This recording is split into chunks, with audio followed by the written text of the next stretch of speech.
கிறிஸ்துவுக்குள் அன்பான கர்த்தருடைய பிள்ளைகளே, இன்றைய வேத வசனமும் ஜெபமும். கர்த்தர் கடந்த 7 மாதங்கள் அளவும் நம்மளை கண்மணி போல் பாதுகாத்து இந்த 8வது மாதத்தை காண கிருபை செய்திருக்கிறார். ஆண்டவருக்கு முதலாவது ஸ்தோத்திரம், நன்றி என்று சொல்லிவிடுங்கள். ஏனென்றால் காலங்கள் கர்த்தருடைய கரத்தில் இருக்கிறது.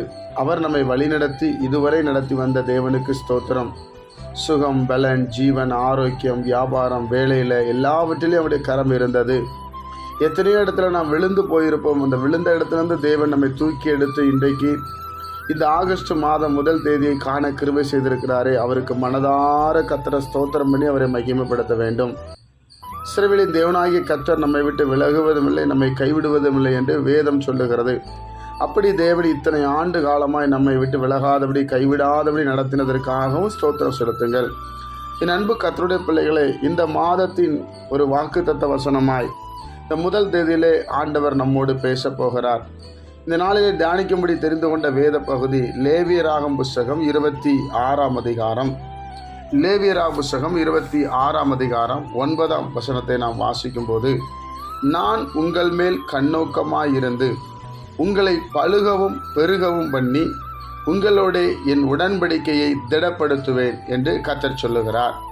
முதலாவது, நான் உங்கள் மேல் கண்ணோக்கமாயிருந்து, முதல்ல உங்களை நான் கவனிப்பேன். உங்கள் மேலே ஒரு கவனம் இருக்கும். இது வரைக்கும் கர்த்தருடைய நாமத்தினால நம்ம நிறைய இடத்துல ஆண்டவரை விட்டு விலகி போயிருப்போம். ஆண்டவர் நம்மளை விட்டு விலகவே மாட்டார். ஏன்னா தேவன் நம்மை விட்டு விலகவும் மாட்டார், நம்மை கைவிடவும் மாட்டார். அதில் மாற்று கருத்தே கிடையாது. நம்ம தான் ஆண்டவருடைய திட்டத்தை விட்டு விலகி போய்கொண்டே இருப்போம், யோனாவை போல. ஆண்டவர் இங்கே சொல்லுகிறார், நான் உங்கள் மேல் கண்ணோக்கமாய் இருப்பேன் என்று சொல்லுகிறார். அது மாத்திரமல்ல, உங்களை பலுகவும், நீங்கள் பலுகுவீங்க. அப்போது நீங்கள் பெருகுவீங்க. இதுவரைக்கும் குறுகி இருக்கலாம். கர்த்தர் சொல்லுகிறார், நீங்கள் பலுகவும், உங்களை பலுகவும் பெருகவும் பண்ணி உங்களோட என் உடன்படிக்கையை திடப்படுத்துவேன். ஏற்கனவே ஆண்டவர் நமக்கு உடன்படிக்கை செய்திருக்கிறார். ஆபிரகாம் மூலமாக உடன்படிக்கை செய்திருக்கிறார். அந்த உடன்படிக்கையை மறுபடி புதுப்பிப்பாராம். யோசிச்சு பாருங்க, எவ்வளவு நல்ல ஒரு ஆண்டவர். என் அன்பு கர்த்தருடைய பிள்ளைகளை, இப்படிப்பட்ட வார்த்தையினால தேவன் நம்மளை உற்சாகப்படுத்தி ஒவ்வொரு மாதமும் ஒவ்வொரு நொடியும் நம்மை அவர் நடத்தி கொண்டு வருகிறதை நாம் பார்க்க முடியும். அதுக்கு தான் இப்படிப்பட்ட வேறு ஜாதி எது என்று சொல்லப்பட்டிருக்கிறது. நம்மோடு முகமுகமாய் பேசுகிற ஆண்டவர், சொப்பனத்தின் மூலமாய், தரிசனத்தின் மூலமாய், வேத வசனத்தின் மூலமாய், ஊழியக்காரர் மூலமாய், இப்படி ஆண்டவர் நம்மோடு பேசி நம்மை உற்சாகப்படுத்துவதை நாம் பார்க்க முடிகிறது. அப்போ கர்த்தருடைய பிள்ளைகளாகிய நாம தேவன் இந்த மாதத்தில் கொடுத்த அந்த வாக்குத்தத்த வசனத்தை நன்றாக மனதிலே வைத்து ஆண்டவருக்கு நன்றி செலுத்தி அதை நாம் பிரயோஜனப்படுத்தி கொள்ள வேண்டும். இந்த வசனத்தை ஒவ்வொரு நாளும் நாம் தியானிக்க வேண்டும். ஆண்டவரே, நீர் சொன்னீரே, நான் உங்கள் மேல் கண்ணோக்கமாயிருந்து உங்களை பலுகவும் பெருகவும் பண்ணி உங்களோட உடன்படிக்கை திடப்படுத்துவேன் என்று சொன்னீரே. ஆண்டவரே, இந்த 7 மாதங்கள் அளவு என் வாழ்க்கையில் ஏராளமான கஷ்டங்கள், கடன்கள், பிரச்சனைகள், போராட்டங்கள். ஆனால் இந்த மாதத்தில், ஆகஸ்ட் மாதத்தில் ஆண்டவர் என்னோடு பேசியிருக்கிறீர். ஆண்டவரே, இதை நான் பெற்றுக்கொள்வேன், இதை ஏற்றுக்கொள்வேன் என்று சொல்லி விசுவாசத்தோடு இதை நாம் கை கொள்ள வேண்டும். அப்படி நாம் கை கொள்ளும் பொழுது ஆண்டவர் கொடுத்ததான நல்ல ஆசீர்வாதத்தை நாம் பெற்றுக்கொள்ள முடியும். கர்த்தர் புதிய தானியத்துக்கு இடம் உண்டாகும்படி பழையதை விளக்குவார் என்று வேதம் சொல்லுகிறது. புதுசான ஆசீர்வாதங்களை தேவன் நமக்கு தந்து நம்மை நடத்த உண்மையுள்ளவராயிருக்கிறார். காலங்கள் அவருடைய கரத்தில் இருக்கிறது பிரியமானவர்களே. அப்போ கர்த்தர் நம்மேல் கண்ணோக்கமாக இருக்கிற தேவன், நம்மளை பலுகவும் பெருகவும் பண்ணுகிற தேவன், நம்மளோட உடன்படிக்கையை திடப்படுத்துகிற தேவன். மறுபடி நீங்கள் புதுப்பிச்சு கொள்ளுங்க. உங்கள் ஜெப வாழ்க்கையை புதுப்பிச்சு கொள்ளுங்க. வேத வாசிப்பை புதுப்பிச்சு கொள்ளுங்க. உங்கள் ஆராதனையை, கர்த்தரை ஆராதிக்கிற ஆராதனையை புதுப்பிச்சு கொள்ளுங்க. தேவனோடு நெருங்குவதிலே அதிகமாய் ஆர்வம் காட்டுங்கள். மனிதனை சார்ந்திருக்காம கர்த்தரையே முழுவதும் சார்ந்திருங்கள். வேதம் சொல்லுகிறது, என்னை அல்லாமல் உங்களால் ஒன்று செய்யக்கூடாது. என் அன்பு கர்த்தருடைய பிள்ளைகளே, அவர் நம்மை கண்ணோக்கமாக இருக்கிற தேவன். மனிதர்கள் நம்ம கண்ணோக்கமாக இருக்க மாட்டாங்க. ஒரு தேவைன்னா கண்ணோக்கமாக இருப்பாங்க. ஆனால் ஆண்டவர் அப்படி அல்ல.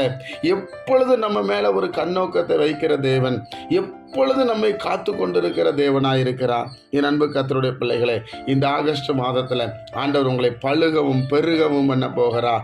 உங்களை பெருக பண்ண போகிறார். எந்த இடத்துல நீங்கள் குறுகி இருக்கிறீங்களோ அந்த இடத்துல கர்த்தர் உங்களை பெருக பண்ண போகிறார். சொற்ப ஜனமாக இருக்கிறீங்களோ கர்த்தர் உங்களை பெருக பண்ண போகிறார். பல தடைகள் இந்த மாதத்தில் உடைக்கப்பட போகிறது.